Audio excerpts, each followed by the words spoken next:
Lush, and I'm outside the Ice House, the iconic building here in Davos. Really pleased to be with the team behind it. Michel van Acht from SABIC and Bill McDonough, McDonough Innovation. Tell me, first of all, is this the second year for the Ice House here in Davos? What's different? Well, we were able to put it up as a structure in one day. Last year it took 3 days for the aluminum structure. So this is the second time here, so it was that much faster. But basically it's from last year, except we've added some new materials as part of the exploration. What about for you? What do you feel is the most different thing? I think it's perfect to be able to prove the concept in reality. I mean, it's nice to put it on drawings. In the end, we have to make it happen. And of course, as it is a sustainable building, we need to be able to reuse it and recycle it. And this is now the third time we build it. And as Bill rightfully said, we're improving the assembly speed, and it's doing what we want it to do. It's an iconic building here in Davos. What are its uses in the real world? Well, they're like the uses here. What's wonderful here is the World Economic Forum has adopted the Ice House as a meeting room for official meetings, which is wonderful because the light is so beautiful, very simple. But another reason I think it's iconic here in Davos is the roof and the skins are like the traditional buildings here in Davos. We have these overhangs, we have decorated buildings. It sits here as a temporary family member, and then it can fly away and go do other things. A building like this can be assembled at this speed would be tremendous for emergency medical facilities. It would be great for schools, clinics, any kind of commercial building of any kind. But it's very simple, and the parts are reusable in any configuration. So the building itself is reusable as a building like this one, but all the parts are reusable as parts as well. So the idea we'd never make a building that is lost value at any stage of its use across generations. And that's why the experiments in new materials are so important. Tell me about these new materials behind us, these really epic kind of hub blue, I might call them, in fact, hub culture blue. Tell me about them. Those are structural members of the building, and what is new versus last year is that we replaced traditional aluminum parts with those fiber reinforced plastic parts made by SABIC and its partners. They are lightweight, they are durable, easier to install, and less of a burden to the environment.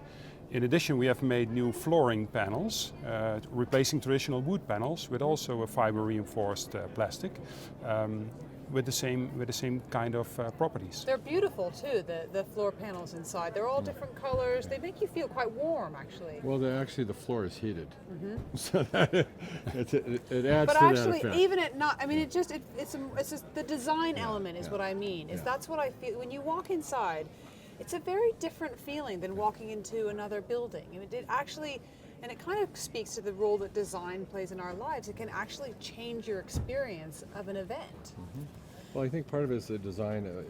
It's simple, it's elegant, and it pretends a positive future. And I think people feel it. They feel that there's something going on here. The world is getting better now. And tell me beyond these parts.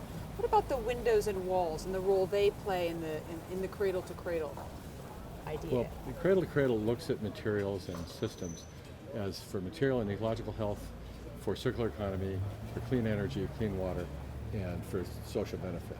So all these things are researched on that level. It's also looking at new materials, and so the aerogel inside this, which is a material invented at Lawrence Berkeley Lab, a super insulator.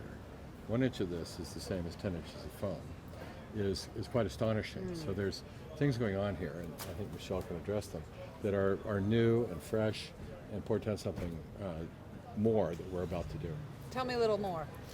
Yeah, that's one of the key reasons that we work with Bill McDonough in order to develop new sustainable materials that are good in terms of carbon emission or let's say reduction of carbon emission. And together with our technology teams, we are able to develop those materials and make them better versus traditional materials like glass or aluminum or wood. Next to that, as you pointed out already, they offer design freedom that we're not so used to with our traditional building materials, and that's one of the other strengths that we offer. one of the strengths here is its lightness, because this is a building floating on a 100-year-old building Right. with a wood structure, and it Yeah. just floats up here. If these weren't as light as they are, we couldn't be here. Okay. And this is ships, this whole thing ships in one 20-foot That's truck. what's so amazing. One truck. Yeah. Yeah, it can show up and then pop up. Yeah. It's quite astonishing. So beyond cradle to cradle, just what are the uses for some of this technology in the circular economy? I would say that because of the reusability and recyclability, those materials find many homes. The walls and roofs of the ice house are usable and are used in building all kind of building structures, especially in cold climates because of the thermal insulation properties that the material has. And then the new elements, the composite thermoplastic composite materials, they are very lightweight and they can be used in automotive applications as well as aircrafts, etc. For example, those flooring panels we have now applied to truck trailers. And because of the lightness of those materials, the truck can hold a couple of thousand kilos more per ride, and therefore you save energy and save fuel as well. I think a very important part of this is there's a new language we need for carbon. And if you think about carbon that goes to the atmosphere into the oceans, it's fugitive carbon. And then you think about carbon that comes from the atmosphere and goes into soil with plants and trees, and we call that living carbon. There's this place in the middle, which I call durable carbon. And durable carbon is things that are not lost to the ocean, the atmosphere, and that can maintain stability over generations. It's durable material. These are forms of durable carbon. So as an architect, I love to build with durable materials.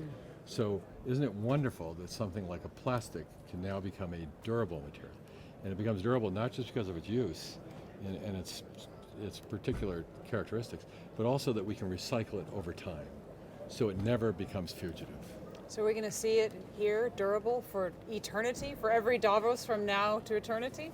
That's our ambition. Good. It's up to WEF. We're glad they like it. We're glad they like it. Bill, Michelle, thank you so much for joining us here at Hub Culture. Thank you so much for this iconic building. I can't thank you enough, and I'm going to let you stand out of the drips, and it's now getting warm enough that it's starting to drip. I'm Edie Lush.